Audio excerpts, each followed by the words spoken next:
Alaikum, welcome to you guys here in person, and welcome to anyone who might be watching us subsequently on our website. Okay, so tonight I'm going to go through some stuff that I've been studying myself. I'm interested in these things called counterfactuals, right? And their relationship to qadr. So we've been speaking about qadr the last 3 weeks. And we've spoken about how qadr is the plan and program of creation, right? So whatever Allah has created, okay, whatever is in the manifest realm, or even other realms too. I mean, whatever Allah has created has been created in accordance with qadr, right? And what that does is it indicates that there are divine purposes, right? So if things have been done in accordance with a plan, well, necessarily that implies that there's some sort of purposes, right? So now, in the context of all of this,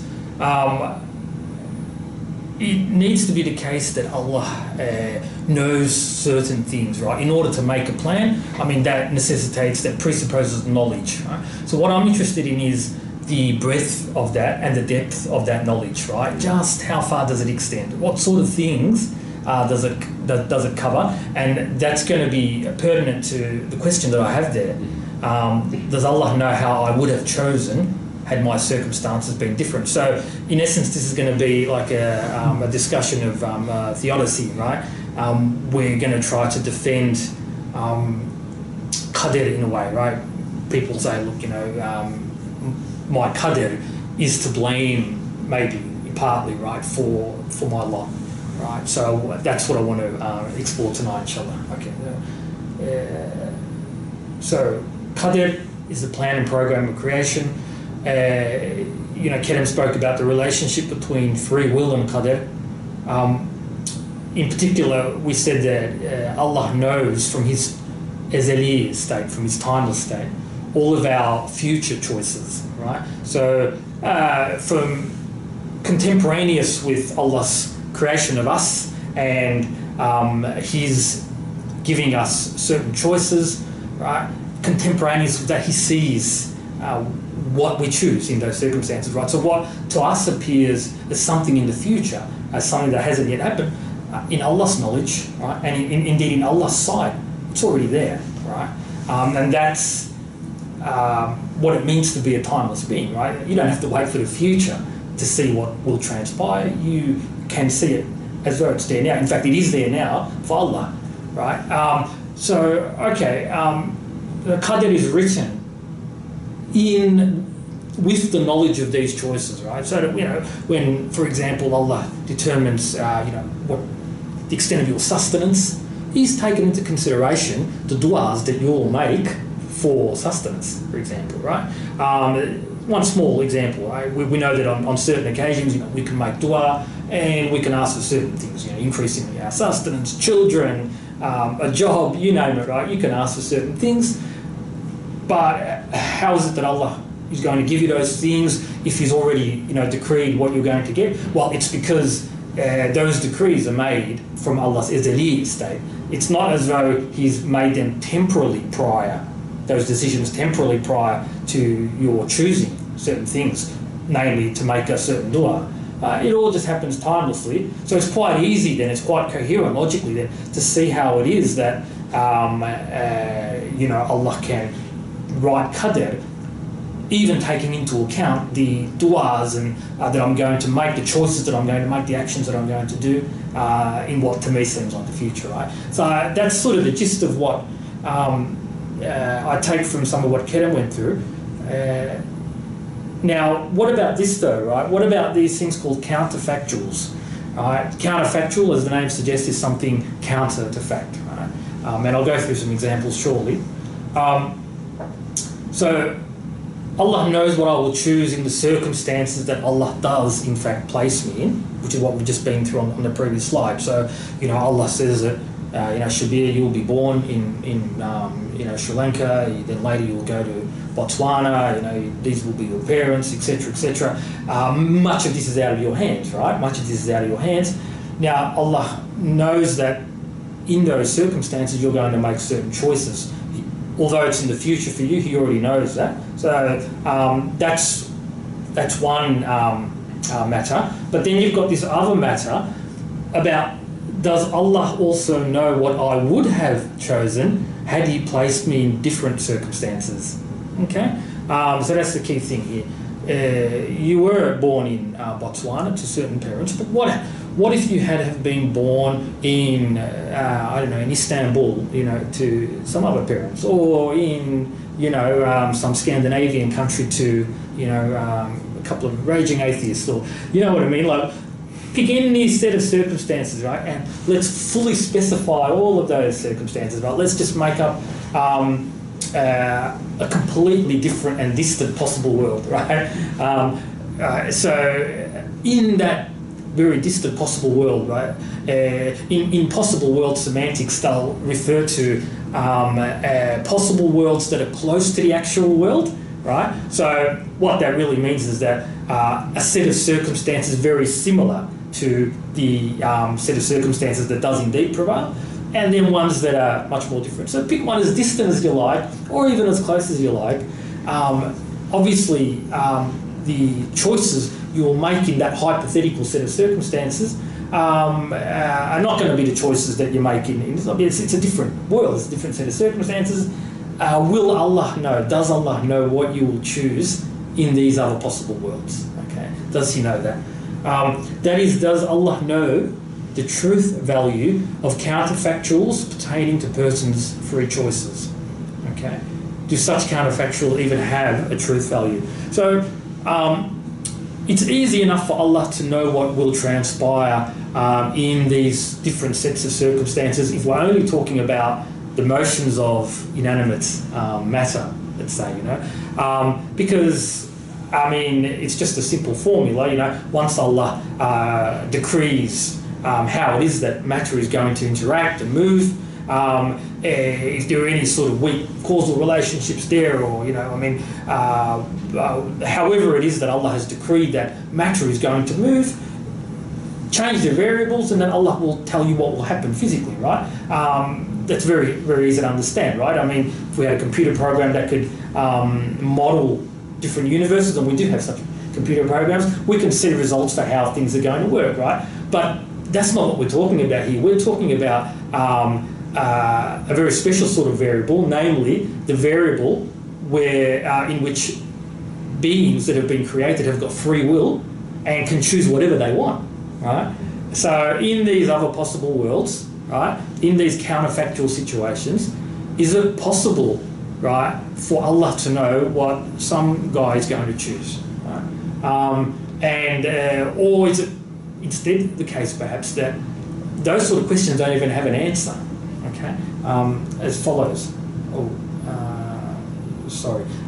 Okay, before I speak further on that, I just want to go through a couple of examples from the Quran. Now, I spent literally, you know, half an hour, you know, I just started from Baqarah, and I just looked for some indications as to whether or not there's any mention in the Quran of Allah having knowledge of it. Because if Allah says in the Quran that he has knowledge of counterfactuals, then immediately we know that he's got to, as Muslims, right, that believe in the inerrancy of the Quran, that we know that this is going to be true. So I just said, let me have a look, and here are two examples, right? I'm sure there are hundreds, maybe, or at least 50, who knows, right? Let's have a look, right? This is from Baqarah. Okay, I'm just reading an English rendering of the meaning. Okay. Even if thou wert to bring to the people of the book all the signs together, they would not follow thy Qibla, nor art thou going to follow their Qibla, nor indeed will they follow each other's Qibla.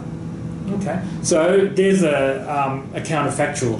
Even if, Allah is saying to Rasulullah alayhi salam, even if you were to bring to the people of the book that you're addressing all of the signs, all of the ayats, the whole Quran, and all other different signs pertaining to whatever it is that he's speaking about, they still would not accept, right? So that's a counterfactual, you know. That means that Allah is saying that He knows that had the circumstances been slightly different, in that instead of just some signs that Allah had have given, had have shown these guys with Allah's permission all the signs, they still would not have accepted, right? So Allah is saying that He knows this. He knows this counterfactual. Okay, here's another example. This is from Al-Hash. Has thou not observed the hypocrites say to their misbelieving brethren among the people of the book, if you are expelled, we too will go out with you, and we will never hearken to anyone in your affair, and if you are attacked in fight, we will help you, but Allah is witness that they are indeed liars. If they are expelled, never will they go out with them. And if they are attacked in fight, they will never help them. And if they do help them, they will turn their backs, so they will receive no help. Okay, so, here are the hypocrites in, I believe, Medina. Okay, and, they're conversing with one another. And they're saying, look, hey guys, if you are attacked, don't worry, we're going to help you. If you're expelled, we'll come with you, So they're saying these things, but Allah's saying no, they're lying. Allah knows that if He created those circumstances in which their hypocrite brethren, their brethren that they're talking to, were expelled from Medina or were attacked in fight, then no, these guys that are claiming that they will help, they would not help. They would not help. So Allah's saying, I know the choices that these guys would make under different circumstances, right? In these different possible worlds, Allah knows. So we've got very strong evidence there from the Quran, and I'm sure next time you guys, go through the Quran, just keep an eye out for these counterfactuals. Many, right? Okay, so now, coming back to my question from a couple of slides ago now, do these counterfactuals of freedom, is what they're called in the Western discourse, right? Because there's a very lively discussion, a very long-standing debate about this very issue, right? Can God know these sort of things? Okay. Now, the opponents of this view have tried to say that no, right? He cannot. Right? Now, the long and short of it is that their attempts at refutation of this claim have failed. They have failed, right? We'll try to go through some of those reasons, right? But basically what they would say from the outset was that how can, something like this, right? How can the hypothetical choice of a person, and the person itself might be a hypothetical person too, so the hypothetical choice of a hypothetical person in hypothetical circumstances, how can that have a truth value, right? How can that be even true or false, So I've got an example here, right? Let's make up a guy named Bob, right? It doesn't exist. Bob does not exist, right? Let's imagine that God creates Bob, and this hypothetical Bob is placed in a situation where he's got a choice between stealing an apple or not stealing an apple. Now, what we're saying is that Allah will know whether or not this hypothetical guy will steal that apple, even though he's acting freely. So that's the thing, right? I mean, because how do they define a free choice, right? A free choice is one which is not determined by anything else other than the person, right? Now, even though it might be the case that Allah could take away your freedom of choice at any moment, right? Nonetheless, it still counts as a free choice if indeed it is made completely from you, right? For example, in this case, Bob. Bob chooses not to steal the apple, let's say. But the whole time, Allah could have prevented him from making that choice, right? I'm not just talking about the physical action, but even the making of the choice, right? Allah could have made it that before he even entertains the notion that he faints or something or whatever, right? Or Allah could have just robbed him of his free will for a moment, But that doesn't mean that, because see, this is a mistake that philosophers have made that's been pointed out. They've said that a free choice is one where, it's made without any... it's made by you, that there are no determining factors other than, your own freedom. And it's not the case that it would have been impossible for you to choose otherwise, Let's say, because here's the example, right? Here's the example that I think Bill Craig uses, right? He says, let's imagine a crazy scientist, right? And let's say that he has got some chips in your head, right? And he is able to see that whenever you're about to make a certain choice, he's able to press a button and he's able to alter your brain states and cause you to choose otherwise, right? Let's say that he has got that power, right? It's a hypothetical situation, right? Now, let's say that this guy goes to choose, the glass of water on the right, and the mad scientist just chooses not to interfere on this occasion, but he could have interfered, chooses not to interfere, let's say, and the guy chooses the glass of water on the right. He's chosen freely.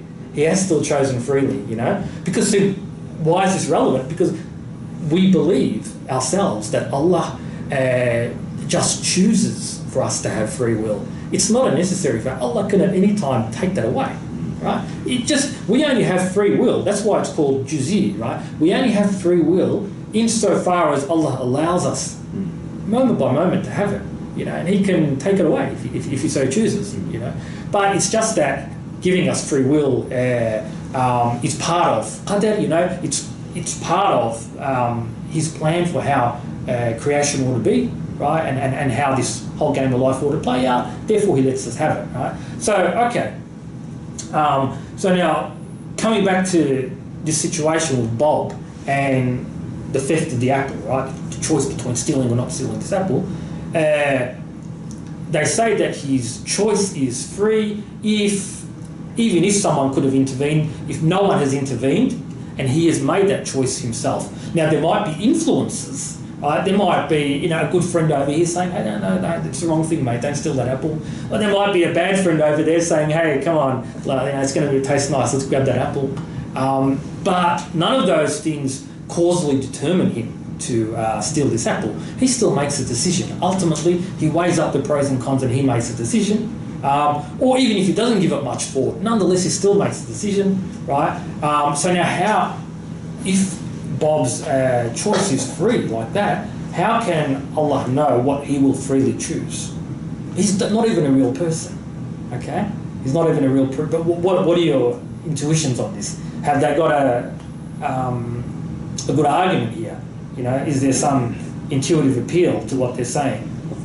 I'm thinking because when somebody steals something, there's a whole... He's not stealing it out of the vacuum, in that there's a whole story that's built up that results in a certain psychological disposition, state, and then you're inclined to either steal it or not. So if we could say, yes, Allah created Bob and Allah created, and He knows Bob's history, there's nothing wrong with thinking about, God would know that he this, and then He comes to this point, and what is his state in? And what is his next move? It seems like Allah can know that, what He's going to. So they've immediately responded to that sort of reply like this, saying that no matter all of those set of circumstances that you described, right? Let's describe a full set of circumstances. Nonetheless, at the end of all of those circumstances, he still chose freely, in that those circumstances do not force him to choose. If those circumstances were to force him to make it a necessary fact that he will choose A or B, then you could say with confidence that given these circumstances, he must choose that. But they're going to say that a person can sometimes act totally contrary to reason.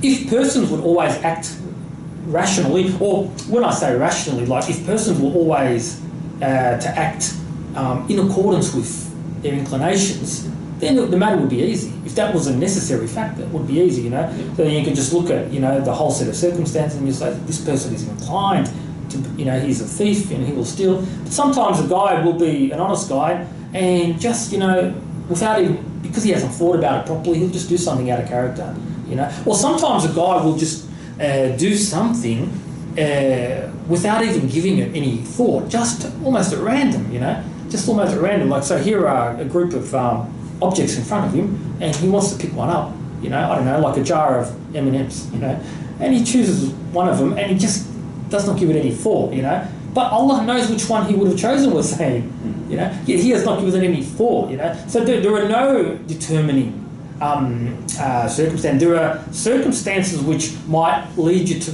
predict what he might choose. So there's the distinction, right? There are circumstances which might lead beings, including beings with intelligence like us, and certainly an all-knowing God. He certainly would be able to the extent that it's possible to predict something. Surely Allah would be able to predict it, to the greatest extent possible. But nonetheless, if there is nothing to determine what a person's going to choose, these opponents are going to say then you cannot know. It's always only a prediction. As accurate as it is, it's just a prediction. It's not a necessary fact that he will choose, right? So that's the kind of response that they will provide to our response. So let's see where the argument's going to go. Okay. So what proponents of, like in the Western discourse, they refer to this kind of knowledge that Allah has as middle knowledge, right? We don't need to concern ourselves with why they call it middle knowledge. It's very much a Christian thing. But these proponents of this middle knowledge view, they say, yes, there must be an answer, right? For this reason, like, once we specify a full set of circumstances like that you referred to, right, there's a law called the law of bivalence, right? Principle of bivalence in logic, okay? This applies to propositions, this principle, right? It's as follows. Every proposition has a truth value, and there are only two truth values, true or false. Okay, so that's the principle. Right? Thus, in a full set of circumstances, which we'll call C, Bob must either choose to steal the apple or not choose to steal the apple, and there's no other alternative, right? So they're not saying that the circumstances are going to determine what he's going to choose. All we're saying is that there has to be an answer. We're not saying that right now that we can pinpoint the answer, that we can, right? We're just saying that there's got to at least be an answer, because that's the first step in the dispute. Is there even an answer to such questions, right? What would Shabir have chosen if he was born in Madagascar and not Botswana, on, the 23rd of July 1986, what would he have chosen? Were you born then? Maybe not. What would he have chosen, under these hypothetical circumstances? Is there even an answer? And we're saying once we specify all the circumstances, including the whole history of the world and every little thing, then it becomes impossible, per this law of bivalence, it becomes impossible to say that there is no answer, right? I'm just wondering, like the law of bivalence, what about something like the liar paradox that neither assumes? It's an anomaly that doesn't really have truth. So if it's true, it's false. It's true. What do they say? I'm not sure. I'm not sure about that. I mean, but after much disputation, it's agreed in the literature that the law of bivalence applies, as opposed to the law of the conditional excluded middle, which countenances that there might be more than two truth values, true, false, or indeterminate.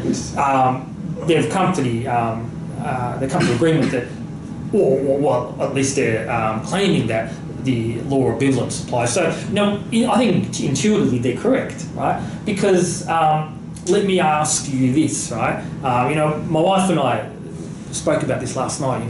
I'm at home. We had supper at home, and we spoke about this very thing, right? And again, these arguments are not mine. Okay, so there's an argument from Bill Craig. Proponents of this view are,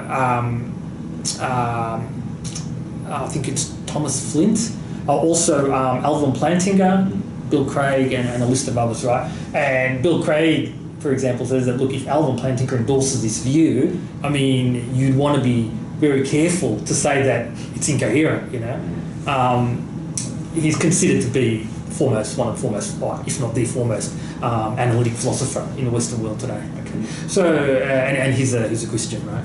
So anyway, let's say that I put you in this possible world, this fully specified set of circumstances, right? Let's pretend that all the circumstances are exactly the same as they are in this world, right? So your life is identical, the world history and everyone else's history is all identical, except for one difference, and the difference is this, right? That, a bad man, right? A bad man comes and puts a gun to my head, Okay, man comes in here now, right? Man comes in here, puts a gun to my head and to Kerem's head and says, Shabir, give me what money you've got in your wallets or else I'm going to kill these two guys. And just to show that he's not mucking around, he shoots me. So now there's only Kerem left. He says, I want you to give me your money or else I'm going to shoot Kerem. Now, do you say that there's an answer to the question as to whether or not you would give him the money or not?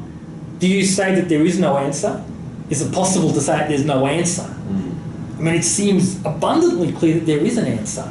At the very least, there's an answer. In fact, I think we even know what the answer would be. I mean, is there any doubt that you would give him the money, right? And let's assume that there is no way that you can, do anything else, right? You're tied up, right? He's tied you up first, and he said, I want you to willingly give me your money. I can take it out of your pocket, Shabir, but I want you to give it to me. You've got a little bit of wriggling room here. I want you to give it to me, or else this guy's going to go too, I mean, is there any doubt that you're going to say, no, here's the money, here's the $10 that I've got, right? Just leave him alone, I mean, if nothing else, you're going to be scared of, Allah's punishment. Allah's going to say, why didn't you give him the money, So it seems quite clear that there is an answer. Now, all of the hypotheticals, right, pertaining to Bob and Schmob and everyone else, all of that form, they're no different. Right? Because again, in all of those other hypotheticals, we're specifying all the circumstances, and then because those circumstances pertain to distant worlds, they seem a little bit out of reach. But really, they're no further out of reach than the circumstance that I just described now, right? In that there must be an answer, right? It's clear that there must be an answer, right? It's clear that that you've got no option other than these two options: either to give him the money or not give him the money. Is there any third way? There is no third way. You can either give him the money or not give him the money. It seems quite clear, right? It seems very clear. So now what has been established is that there is an answer. There is an answer to any hypothetical once the full set of circumstances are specified. Now that's not to say that I know what Bob will choose when it comes time to steal or not steal the apple. That's not to say that I know, right? Remembering what the criteria for knowledge is. Knowledge is justified true belief as a minimum, right? Justified true belief that isn't true by accident, right? Now, it's not a prediction, right? So, if someone were to say to me, if you were born to atheist parents, would you have accepted Islam had you have met Kerem at La Trobe University in 2008? I can predict that, yes, I would have accepted, I probably would have accepted. I can make that prediction, but it's not knowledge, is it? But at the very least, I know that there must be an answer to the question, and but I'm not saying that I know the answer, but that's the key thing, that there is an answer. Okay, so all right. So now, because where this is going to go, right, is we're going to talk shortly about the nature of Allah's knowledge, right? What kind of knowledge has Allah got? Right? If Allah has got absolute knowledge, then what does that mean? That means that He has to know the truth value of all. If anything has got a truth value, right? He has to know it. He knows all truths. That's what it means to know all of reality, right? So that's where we're going to go. But just quickly, I mean, in response to what has been said so far, they've come up with this kind of grounding objections. They've said, what grounds the truth of that counterfactual? Okay, you say that it's got to have an answer, but what is the ground of it? I mean, doesn't there have to be something that makes it true, right? Doesn't there have to be something that causes it to be true, right? What causes it to be true? They've come up with this sort of thing, and what this kind of objection does, it makes the mistake of misapplying, right? So there is this theory of truth as correspondence called truth maker theory, and they have misapplied this theory, right? They've incorrectly applied it, not understood it properly, and have tried to apply it to in response to the claim that God has middle knowledge, right? They've said that, look, there should be something sort of concrete, surely, to ground the truth of that sort of proposition. Would Bob have stolen an apple? What concrete fact grounds that? Yeah, I mean, like if I was to state this proposition, right? you know, Kedem has an iPhone, right? What makes that proposition true, right? So that's a sentence, it's a proposition, has the ability to be either true or false. What makes it true? Well, the concrete fact that, you know, in his possession is an iPhone, right? So there's something in the real concrete world to which we can point to and say that is what makes it true, right? That's how they've sort of understood truth maker theory, but they've understood it incorrectly as follows, right?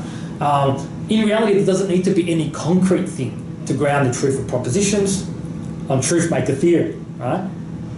Remembering that we don't even need to accept this truth maker theory. It's one theory of truth among many, and it's a minority view, right? But nonetheless, they've shown that even on truth maker theory, the objectors haven't got a leg to stand on. Again, Bill Craig and others make this argument. Even on truth maker theory, right, they talk about some future or past tense propositions, right? So I've got P for proposition there if you're reading my slides. So some future or past tense proposition has as its truth maker just the state of affairs in which P will be true or was true, right? States of affairs are not concrete things. A state of affairs is obviously just an abstract notion, right? So here's a future tense proposition. A woman will be the Prime Minister, South Australia, in 2020, right? So on truth maker theory, what would make that proposition true would be the state of affairs in which, at some future time, namely 2020, the Prime Minister is a woman, right? So now that's accepted, for those who understand truth maker theory correctly, that's an accepted truth maker for that proposition. But there's no concrete thing right now. Where's the concrete thing to point to and say, hey, well, there's the thing, you know, there's the thing in the real physical world that grounds the truth of the proposition that, you know, in 2020 there will be a female Prime Minister. There isn't. So similarly, the truth maker for some counterfactual can just be the abstract state of affairs in which P would be true. So just like with the future tense propositions, it's the state of affairs in which proposition P will be true. Here, it's the state of affairs in which proposition P would be true. Okay? So we needn't get bogged down in this, you know, like if you guys want to discuss this further, because we could spend a lot of time just on this objection. All we need to know is the objection really fails, you know, and guys have been happy to, they've been published saying quite boldly that no, this objection is just outright failed, and they've just like moved on from it, right? But in the popular discourse, sometimes you know, people aren't up to date with what's happening in the literature, right? So look, you know, it has failed. So you know, even if we were to accept truth maker theory, which we don't need to, the grounding objection doesn't work. So now, so we come back now to this fact that these counterfactuals pertaining to freedom, creaturely freedom, they do have a truth value. Right? They do have a truth value. So now, can Allah know the truth value? Well, what does it mean for Allah to be al-alim, right? He's alim, which means he is all-knowing, which means he has absolute knowledge. And what I think we can do is that we can show that he has to have absolute knowledge, right? It's not just something that we're taking on faith, right? Allah has to have absolute knowledge. Why? Because as a necessarily existing being, right, as the ultimate reality, he cannot have knowledge contingently. He can't have knowledge like I do. I have knowledge. I can have knowledge. Unlike power, I can't have power. Like we've discussed previously, I can't have power, but I can have knowledge, right? There's nothing to prevent Allah having absolute knowledge and him still giving me knowledge, right? Just a side issue there. But I have knowledge, but I don't have knowledge necessarily. It's not a necessary fact, is it, that I have knowledge? Why? Because, well, clearly I'm not a necessary being in the first place. I'm a contingent being. So the state of affairs in which Turhan does not have knowledge could easily have obtained. Namely, if Allah hadn't created me. Okay. So I have contingent knowledge, but not every being can have contingent knowledge. Since there are beings with contingent knowledge, there has to be at least one being that has necessary knowledge. And to have necessary knowledge, Bediüzzaman's going to say, means that knowledge is essential to Allah's being, and that means that the opposite of that thing, whether it's knowledge, power, mercy, you name it, if you possess some property necessarily, then the opposite of that thing cannot intervene in or form any part of that being. Okay, it is impossible that it should, says Bediüzzaman. Right? So, when we spoke about power a little while ago, remember we said that if Allah has necessary power, the opposite of power, weakness and impotence, can have nothing to do with Allah. So similarly, if Allah has necessary knowledge, right, that means that it must be the case, if He has necessary knowledge, that it is impossible that it should be the case that Allah fails to know something, which means that He has absolute knowledge, right? So that is the implication of having knowledge necessarily, that you cannot fail to have it, right? If you cannot fail to have something, right, that's just to say that you have it necessarily, right? If you cannot fail to exist, is just to say that you exist necessarily. You know? So if Allah cannot fail to have knowledge, then that means that there can be no truth that He could logically know that He does not know. There can be no such truth. All right. So then, what the inescapable implication of that is that if there are any counterfactuals that have got truth values, then Allah will know them. So all that remains, right? All that remains now is just this question of how, right? How? This is a problem that secular-minded people often have, right? So, look, how did Allah create a universe when there was no pre-existing matter? Right? Now, have we got an answer to that? We don't have an answer. I don't know how it is that Allah created my ruh or the universe. I don't know the mechanism, or if there was a mechanism. I wouldn't have the foggiest. But the logic shows that He must have, a being like Allah must have created it, right? Now, again, I don't know how it is that He knows what Bob, in a fully specified set of circumstances, would have done, had he lived in Madagascar in 1985, whether or not he would have stolen the apple. Right? I don't know how Allah knows the truth value of that counterfactual. Right? I don't know very much about Allah's knowledge at all. All I know is that His knowledge is absolute. We can only guess that, even the mode of His knowledge, right? As in, human beings know things propositionally. I could write down a proposition for everything that I know, one by one. And I think what we could probably agree on is that Allah doesn't know like that, right? Allah just has this immediate and I guess I don't even know how to describe it. Like a very immediate, intuitive knowledge of all of reality. You know what I mean? Rather than like in little bits. You know what I mean? So His knowledge is, although He could express His knowledge and make it known to others propositionally, He doesn't need to resort to that Himself. As in, He just knows, because knowing is part of His very essence. So I don't know much about Allah's knowledge at all, but I don't need to know. If I can provide an argument that shows that He must know it, and then He has to know it. And on that point also, like when you said that, you talked about, we don't know how He created, but we know He must have created. It seems also intuitive to think that the being that creates something has to know all things related to that thing that's created. So it seems strange that as a human being I can create something, a computer, without, say I created that whole computer right there, but I didn't know how to create the hard drive. Nonetheless, it's still created in there. It would seem strange to counter that fact. You would rather think that whoever created that computer, say hypothetically was one person, he knew every bits and all the parts of the computer and how they fit together, what is their function going to be, and so on and so forth. So like even if things, at least that sounds intuitive to me, because when we say that, because the Quran even says,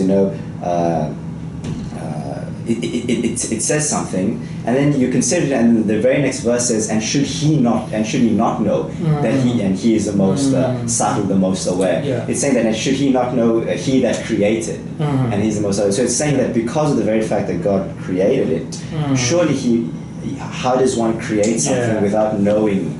I think the mistake that's being made is that from the fact that Allah has created free will, such that it's up to me how I choose, they've, I guess, conflated that with, something like a random number generator. Let's say that there is such a thing as a truly random number generator. There can be no such thing in the physical world, right? Because if we know all the variables, we'll know, if we know how every particle is going to move, we'll know what number a random number generator is going to generate, right? But, let's say there is such a thing, and they're kind of thinking about it like that. I mean, doesn't it owe to the nature of free will that it can't, this was my own thinking at one point. It's hard to sort of see how it is that Allah knows something which is such a free variable, but as has been shown, even we sometimes have knowledge per our own theories of knowledge. We have knowledge of counterfactuals. In that I know that Shabir would not fail to give the bad man the $10 no in order to save Kerem's life. I know this, and the truth maker for that piece of knowledge, right, for that proposition that I've just answered, is that should that set of circumstances arise, let's pretend that set of circumstances arise and you do give the $10, then I'm justified, then I'm vindicated, and it becomes, that state of affairs becomes the truth maker for the proposition that I've uttered in the past, right? So I, per our own theories of knowledge, can say that I know, and you know too, certain counterfactuals. In fact, we base much of our lives on the knowledge of counterfactuals, right? Now, if that's the case, right, if there is a truth value to counterfactuals, then Allah, being an alim, will know what they are, okay?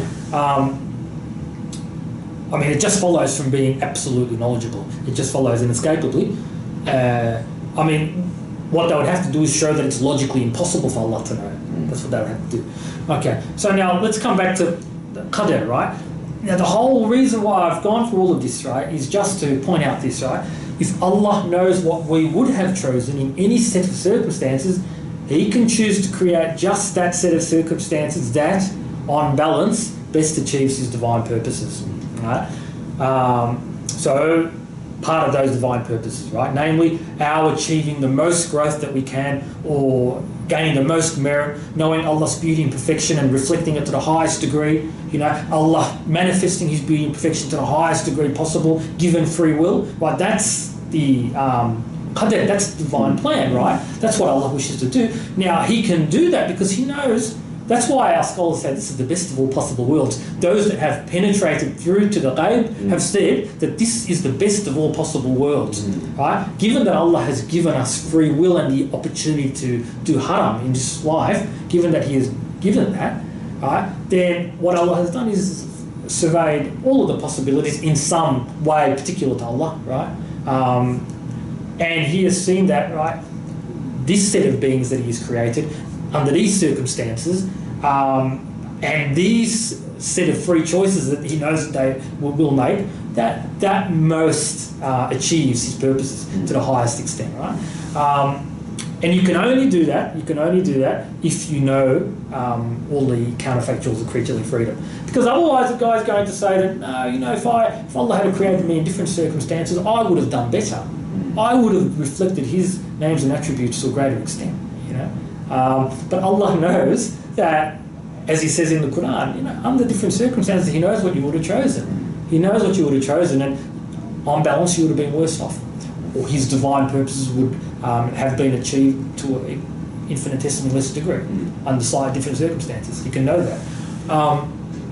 Okay, so I've just said here, to reiterate, given that free will is free, as the name suggests, certain logically possible worlds, sets of circumstances, may nonetheless not be feasible. Okay, in particular, a world where nobody sins may not be feasible. So, actually, this is a different point. Sorry, it's not a reiteration; it's a different point.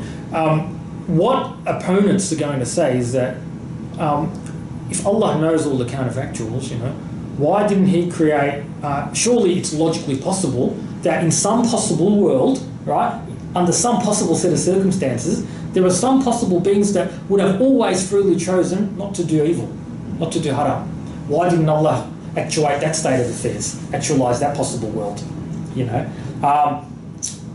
Now, although that's a bare logical possibility, it may be the case that when Allah, in fact, surveyed all the counterfactuals, he saw that in no possible world was it the case that people chose not to sin, right? In no possible world. And this is what Alvin Plantinga pointed out in his famous work, you know, back in the 70s in response to the problem of evil, you know, God, freedom and evil, you know. So the fact that a world is logically possible, you know, in the technical sense, doesn't mean that it's feasible. What makes it unfeasible is that there are creatures with free will and they can choose how they want, right? And it might be that there isn't a single possible world, right, in which nobody freely chooses not to do evil, okay? And indeed, that world, right, the world in which there is perhaps the least evil, well, we don't have to say the least evil,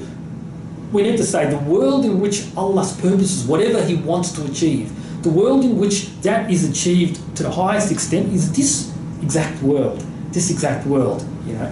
You know, like what you said though before, anything other than that, anything other than perfect choice, say, to deliver the perfect outcome with divine purpose and will, would be counter to the essence of Allah. That's right. So that's I mean, it does come to a good understanding of the Zat and the Ezel attributes as well. Because I mean, having a discussion of that, even the attributing the contingency of choice, or choices out there to the divine names wouldn't apply. It's absurd in itself. I mean, I know that's the conclusion. I'm kind of jumping onto it, but the contingent realm, the world of contingency, so alim imkan, the possibility, world of possibilities, doesn't apply to the Zat and essence of a necessary being. If he's necessarily existent, necessarily wujud, in the alim wujud, none of the contingencies would have applied. So, what do you mean by they're not going to apply? So because Allah is, because the part of Allah's plan is that persons should have free will and be able to choose freely. You know. That's right. And so you then have this free variable, like this thing called free will, which people can choose how they want. So it seems that He has chosen. He sees that there's some good in beings having that free will. So I'm not exactly sure what you mean by it doesn't apply. It's not that the non-existence of counterfactuals. I'm not talking about that.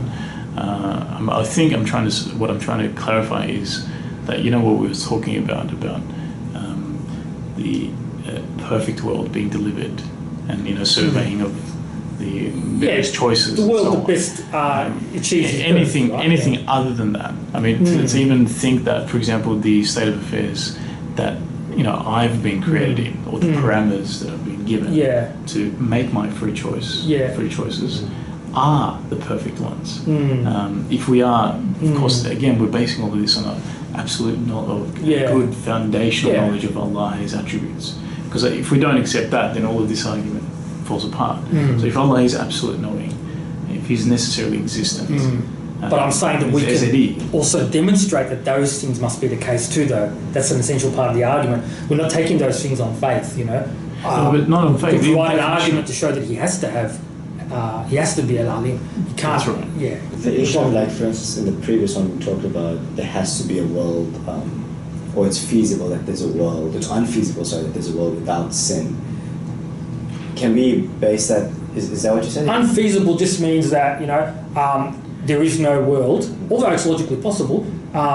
In every single world, there are beings that choose to do haram. I'm just wondering, is there any connection that we can make between that and between Allah's attributes of ghafur, like forgiving, and that if there was a world where no beings were sinning, then that attribute can never be manifested? And that's why I'm saying that, the reason why I say that this is the world in which there is the least sin, I'm not saying any of that, because it's Allah's prerogative to know, what is, because, He could have chosen a different world, maybe where there's less sin, but would that on balance have most achieved his purposes? So his purposes are that his names and attributes should be manifested. So yes, like you say, if Ghafur is at the level of Jamal and Kemal, at the level of absolute beauty and perfection, then necessarily has to be manifested, has to be seen.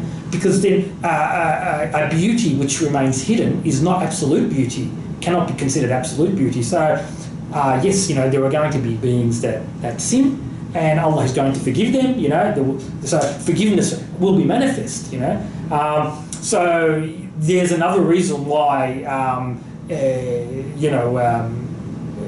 Allah would have, there's another reason why it can't be the case that there'll be no persons that sin. And I think in some parts of the Quran or the Hadith, there's mention of, if nobody had sinned, I would have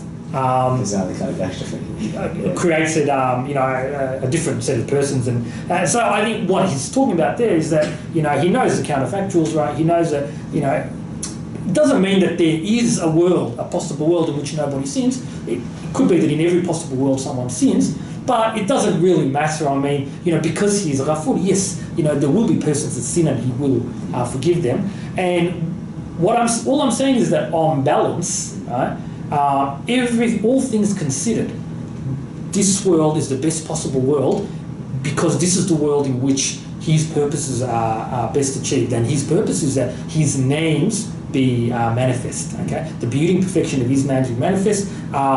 He sees those manifestations and sees them through the view of others, meaning that I too reflect those names and act in certain ways that reflect his beauty and perfection, etc., etc. We know all this. So, which is what I'm saying now in my next slide, right? I'm saying that it might be the case that okay, I've left out a word here, right? For there might be, okay, sorry, for there might be those who make bad choices no matter what the viable circumstances, right? So what do I mean by viable circumstances? Well, I'm alluding there to like the right balance of hidayah, right? So now, because it's like this, even though I've got free will, right? What Allah could do quite easily is manifest himself to such a degree, give me hidayah to such an extent that it literally becomes impossible for me to sin, right? Allah could do that had he have wanted to. I mean, every time I go to do something haram, Allah could send an angel and say, hey, don't do that, And when I see this angel, and then the angel grabs you by the hand and says, hey, do you want to come and see what hell looks like, He could do something like that, really. Let your imagination run wild. Allah could do whatever he wants in order to prevent you from sinning, even though you've got free will, right? And under those circumstances, your choice would still be free, remember, which is what we discussed at the start. Your choice would still be free, but, the influences are so overwhelming, right? The hidayah is so great that that there's no merit in me acting freely there, right? So that wouldn't be the sort of world that best achieves Allah's purposes, I'm going to suggest, because, Allah wants there to be a world where beings gain merit, they engage in kasb, acquisition, because remember we said last week, Kerem said that Allah is the owner of the good, right? My share in it is just kasb, right? I acquire it by assenting to it, right? When I choose to do the good, right, I engage in kasb, right? I acquire it, and there's the merit, right? In that is a certain beauty and a merit, right? Even though Allah is the owner of the good, I have assented to it, and that's beautiful, right? Now, if I've got if my free will is kind of useless in that, really, I could not have chosen otherwise because the hidayah was so great, then I can't gain. I haven't engaged in kasb, right? I haven't acquired. I haven't assented, right, to the good. I haven't assented to it. But on the other hand, if there's no hidayah at all, then Allah's name of Hadi goes unmanifested, right? And that name being at the level of Jamal and Kamal, that has to be manifest too. That has to be manifest. So there's going to be a right balance of hidayah in this world, right? A right balance of, temptation and guidance and, Hence there are messengers and there are books and there are good friends and there are scholars and there are a whole range of things, to say, hey, don't do haram, and then a range of things to say, hey, do this haram, so that it becomes meritorious then to assent to choose well, to assent to the good by choosing well. Okay, so I think. So, that's what I mean by a viable world. So, given the right balance of hidayah and given that beings have got free will, this is the best possible world. So that no one then can say, since Allah knows the truth of all counterfactuals, nobody can say, hey, no one's got a complaint, and Allah can make this evident to him on the Day of Judgment easily, if he chooses to address them. Allah can make it evident that, this is true, that they would not have chosen any better under any different set of circumstances. They would have been no better off. That they were best off in these circumstances, and then they'll be gracious. They'll have gratitude for that, because even if you fail the exam, you'd rather be in an upper level of Jahannam than a lower level, right? So it's always relevant. How you do in this life is always relevant, even if you're going to fail, even if you're someone destined to hell forever. And there's disagreement about whether or not punishment of hell will last forever. Hell might last forever, but we eventually get used to the punishments. There's debate among our scholars about that. But nonetheless, it's always relevant, right, that we do as well as we can. And when you think about it like this, then a lot of things start to make sense, because I'm thinking about this for months and years now. You see that certain guys, they're... I'm going to finish here. I'll go through the rest another time. I've just got a couple more issues. But, you see that there are some people that, according to what we know in Islam, that they're going to fail the exam, right? In that they're not going to gain paradise, But then, we see that they do certain things that are valuable for others, they do certain things that prima facie appear good, and... it seems quite clear that Allah has not forsaken anybody. Take the worst atheist, the worst dissembler. It seems to me that Allah has not forsaken any of them. Certainly we know that they won't be annihilated, so they will be kept in existence, which is a immeasurable ni'mah, right? It's immeasurably good. That Allah does not. Wouldn't atheists disagree? When you say, I would rather be obliterated on the day, because I'm just thinking also, doesn't the Quran even say that on that day the disbeliever will wish he was dust when he sees? I guess the dust is, we can understand that to mean that a dust is still something existent. He'd rather be dust, as in dust is something that it's now hidden, right? It's small. Guys say, hey, when they're embarrassed, I wish the earth had have opened up and swallowed me, like we say that in here, right? It just doesn't mean that you want to go to non-existence. It just means that you want to hide from this judgment that you're facing, We can understand it like that. Now, my answer to that will be as follows. I'll just say that epistemically, you're not in a position to know if that's correct, because the very person who's going to fail the exam, right, and the very person who wants to be obliterated is the very person who who has not matured and therefore does not understand the beauty of existence. And if that is made manifest to you, then you will understand that it's better to be in hell eternally than to be annihilated.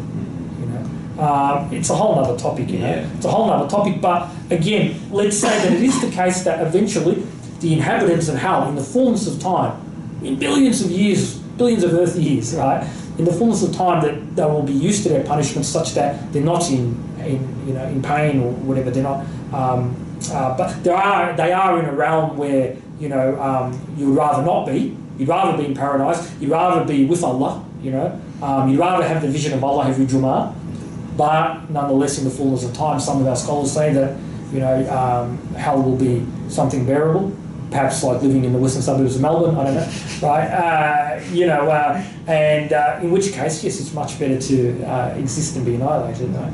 And in any case, yeah, it's always relevant, I'm going to say, always relevant how you do in this life, right? The choices that you make, even for those who are going to fail, it's always worth trying to do whatever good you can be, you know, because it's going to have a bearing on where you end up. And I have some questions, but I'll probably leave for next time because of the event that I have to go to next week. Inshallah, I have some questions. Not a problem. Somewhat controversial because, like, on this whole issue of the mukallif, who is the legally responsible, accountable person? Because I know, at least in the Ash'ari Aqidah, when they teach it, they, of course, they say you have to be sane and you have to be baligh and all this, but they also say that you have to